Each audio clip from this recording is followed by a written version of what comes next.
Hi, my name is Ari Levy. I'm an SDR with Visible Alpha here in New York. And today we're going to take a brief look at the mobile payments company Square. As of late, Square has a lot of excitement around it. It's been in the news lately.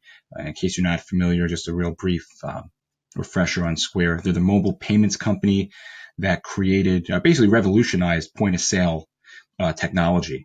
So, when you go to Starbucks and you pay with your phone, or if you go to a food truck and you buy something like a gyro or something, you're using most likely Square, their technology. And I think aside from the general excitement around the growth in the mobile payment space, what makes Square unique is that they've made it pretty clear that they don't just want to be a one-trick pony. So, there've been a lot of other recent developments.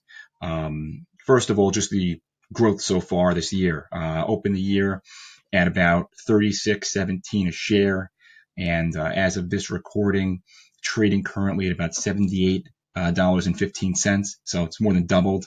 Pretty impressive.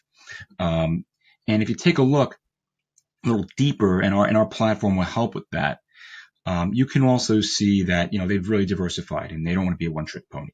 So they've got into a Cash App they offer to rival Venmo.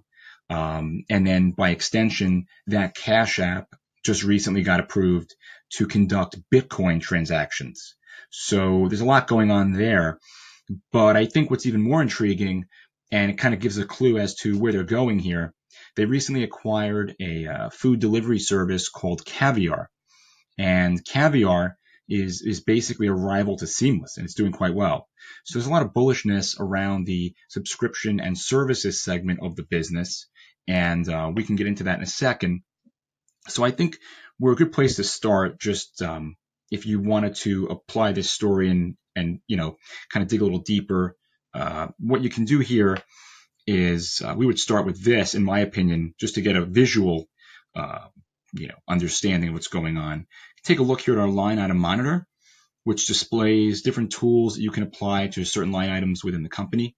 If we look at total revenue as far as transactions, the transaction side of the business, it's pretty clear by pulling this up.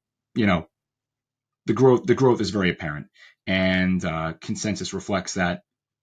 The revisions pretty slow and steady here. There was a jump back in May, right?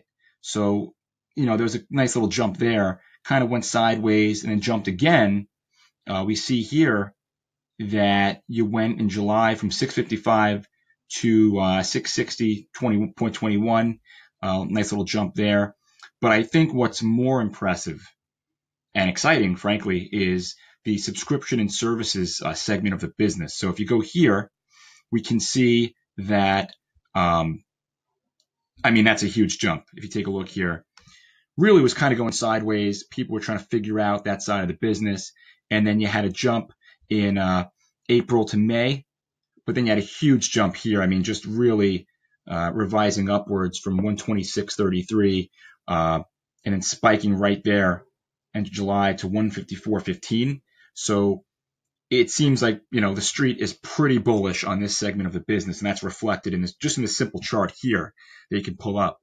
Now, I think what's also interesting about this story regarding our platform is if you go here to the segment tab, wait for that to load, sorry.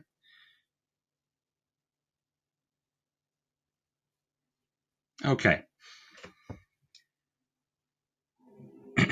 So one thing I want to look at right here first before we get into the tools is right off the bat, we have something that nobody else has that I've seen, and I don't think it exists anywhere else. We've actually broken out the total revenue for the Bitcoin segment of the business right here. Nobody has that.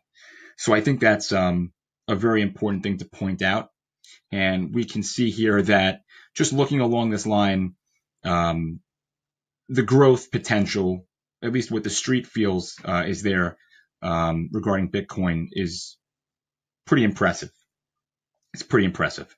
Now, if you go and hit the letter R, get this little tool tab that'll pop out for you.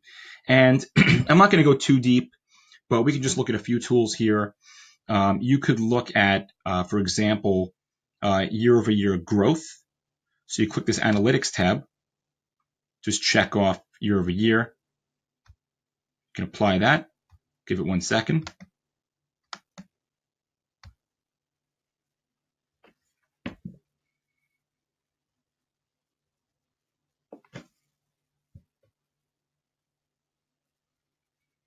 Okay, so now you'll notice that we've broken out this little analytics icon here.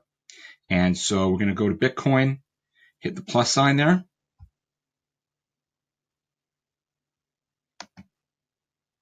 Boom.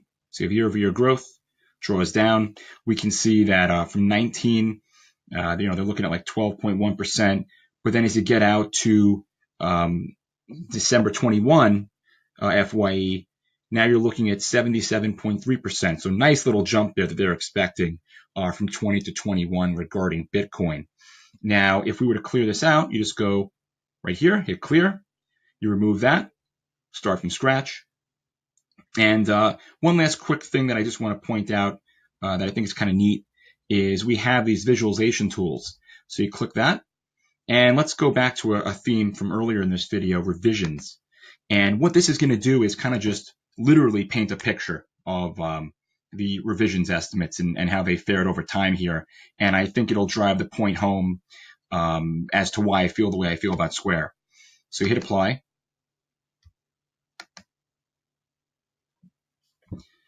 And if you take a look at this, I mean, it's pretty clear that moving forward, the street is expecting some very positive developments for this company.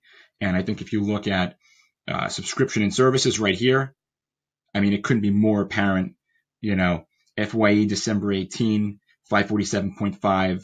Previously, that number was 365.41. So they've ticked that up. But then you just look here and just the number just grows. I mean, you go from 18, 547.5, and now you have December of 21, they're calling for 1840. And previously that number was 827.14. So they have really revised upwards there. And I think that confirms that they're very excited about subscription and services. Total revenue, we see here, for transactions, same thing. It's just really clear here that, they're predicting that this company is going to grow for a while, and it's not just going to be a one-trick pony. So I think it's very exciting. And that's it. I appreciate your time. Hope this was a little informative. Obviously, we didn't go too deep. And have a great day.